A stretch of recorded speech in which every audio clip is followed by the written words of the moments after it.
Hoy, andyan asawa mo. Bakit hindi nagagalit ko kahit araw-araw tayo nakikitang nagiinom?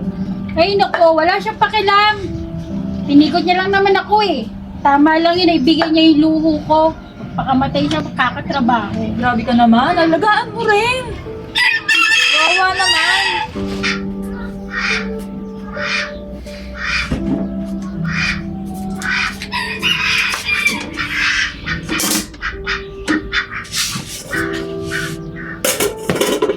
Yung kain? Mi! Mi, meron bang sinaing? May ulam ba? Nyeta, ang ingay mo! May bigas dyan, magsaing ka! Ulam? Walang ulam! Di ba, Mi, nagbigay ako sa iyo ng pera?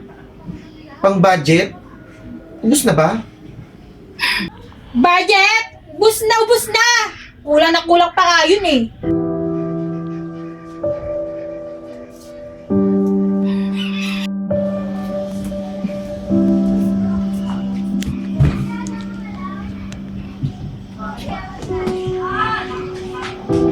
Mi! Mi! Meron pa ba akong brief? Naglaba ka ba ng brief? Hoy! Hindi ako tagalaba mo. Wala ka pa alam kung wala ka ng brief. Tsaka hindi mo ako katulong ha.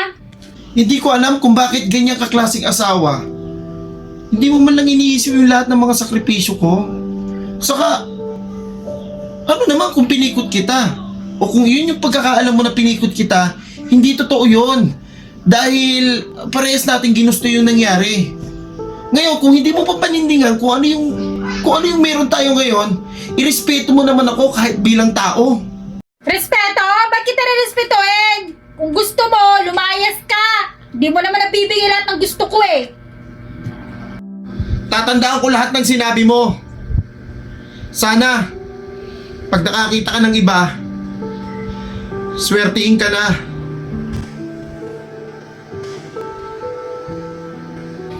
Sana hindi na dumating yung time na ganun mangyari sa inyong mag-asawa.